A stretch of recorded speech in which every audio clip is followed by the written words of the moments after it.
Welcome everyone and welcome to this week's F3 track guide.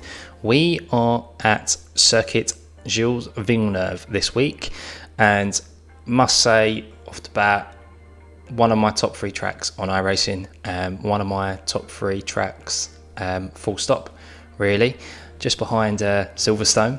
I do love it here, really suits these cars, always like driving around here and watching races around here as well.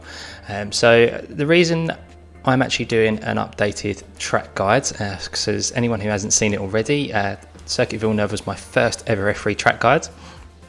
But the reason I'm doing an updated one is because the track temperature is completely different to how it was last season. Last season it was around 18 degrees. This time around it's more than double that. It's about 40 degrees. The flying lap you're about to see was set in a 40 degree temperature, so scorching hot. So this week you have to be careful on those first few laps when the tyres are just not up to temperature. Be careful of the oversteer. The first couple of laps are more about maintaining your position, keeping it on track, and then starting to push from then on. As well as that, depending on how hard you're pushing and how your driving style is, how aggressive, the tyres are probably going to start to fall off quite dramatically in the second half of the race. So be careful of your braking points. Be careful of braking full stop, really. You don't want to get that car into a slide because it's quite tight around here and there's not really much room for error. Those walls are come up very close on the exit of some of the chicanes.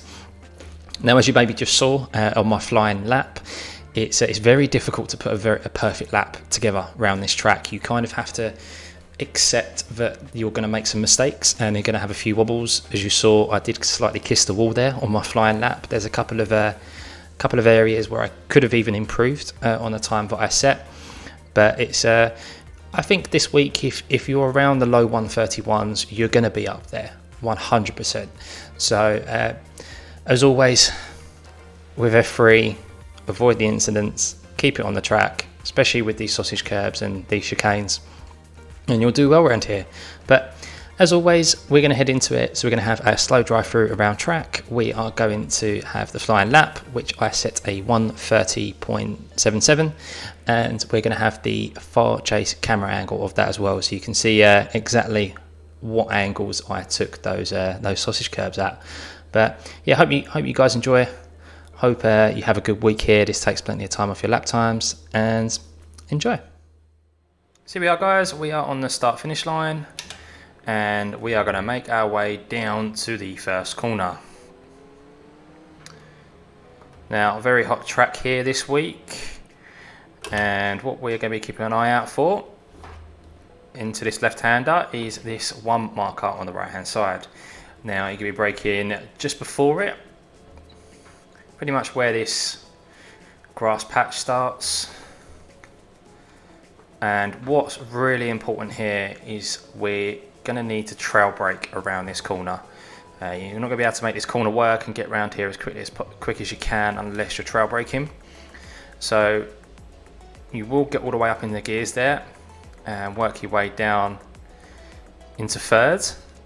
Now, as we're turning into this corner, as you're trail braking, make sure to not go onto the meshy stuff there on the inside. As you can see, it drops down. It's below the level of the red and white curb, and that will just unsettle the cars, and you'll more than likely end up in the wall or spin it. So as we are trail braking around this corner, down from fourth into third, as we get to this corner, this is then when we're going to shift down into second. Down into second, brake a little bit harder, then down into first, because shifting down into first just allows us to slow that car down even more, engine braking, and just allow the car to turn in around this corner, keeping it tight. Now, you'll see within my flying lap that I actually go a little bit too quickly here. I kind of slightly shoot the corner, still manage to keep it together, but what you want to do ideally with this is keep it tight. There's a good couple of temps here that I actually lost in my flying lap, that I would have obviously gained back if I was able to keep it tight. So as we're rolling the car around this corner at this point, keeping it tight to the curb while staying off of it, because ideally we don't really want to get on these, because if we start to accelerate on these curbs, there's not really any grip. So around about this point, around about halfway through the hairpin, we are going to get on the throttle. Have a look at my throttle inputs, and we get back on the throttle, and there's actually quite a bit of grip here. Still want to be a bit careful, because if you get on it too early, as you've got the steering wheel turned, the car's going to go from underneath you. And then we're going to get full on the throttle, working our way up the gears. Now within Craig's setup, Craig's shop setup that I'm using, you'll get up into 4th gear here. And what we're keeping an eye out for, now normally if the temperature is a lot lower, a lot cooler, we'd be braking on around about the 1 marker, maybe just before. But because it's really hot track temperature, the car has a tendency to slide, especially when you're braking and then turning in, especially under trail braking. So what we want to do is we want to brake kind of in between this little bush here, shadow, and the 1 marker. And that's when we want to start braking. And we shift down into 3rds. Once again, getting it on the curb, a little bit of trail braking through here, not getting onto the messy stuff, because I mean, you'll get away with it, but more than likely it'll unsettle the car. It's not the ideal line. And allowing the car to roll through. Now, you can get over this grass. You can cut it a little bit. I do and I don't. It's a consistency thing. The best thing to do is just to aim for the corner and cut it a little bit. Obviously don't do it too much, because if you do it too much you'll get a slowdown and it will also unsettle the car. But yeah, ideally what we're looking to do is to cut this corner slightly. Sometimes it happens to be that you get wheels on the grass, sometimes you don't. And as you get over that, that's when we're then back on the throttle. Now if you go through here quite quickly, you may have a little bit of a wobble. These first 2 corners, or these first 2 sectors, are treacherous on the first couple of laps. The tyres are so slippery, it is literally like driving on ice. You really have to be careful. Wait a couple of laps, 2-3 laps, before you really start to push it. It's with your qualifying times, try and do a bit of weaving, try and warm up your tyres as best as you can. You're more than likely it's your second qualifying lap is going to be the quickest, because that's when you got more heat into your tyres. So yeah, really the first couple of laps are more about survival than opening up a gap. So as we come out of there, we're full on the throttle, over to the left hand side, we can cut that little bit of grass, full throttle, trusting the downforce, keeping it tight to this wall, covering as little track as possible, and up to the second chicane. Now what we are keeping an eye out for is where the right hand side wall, where the white wall meets the barrier, and it is there that you then want to start braking, or just before it. Stick into the right hand side and then turn in. So this is a little bit of a late apex. If you turn in too early, you'll run out of track. So down into seconds, a little bit of trail braking once again.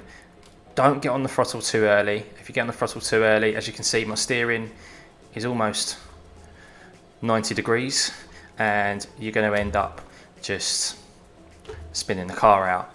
So ease on the throttle, and as you get over the little crest, you then get back on the throttle, full throttle. Now what you want to do here is you want to short shift up into thirds. It's pretty much the same with a lot of cars, but do not hit the rev limiter or go all the way up the revs when you're in second gear, because you'll just lose the back end on the way through this corner. So round about halfway through, 3/4 at the most of the rev limiter is when you then want to shift up into third.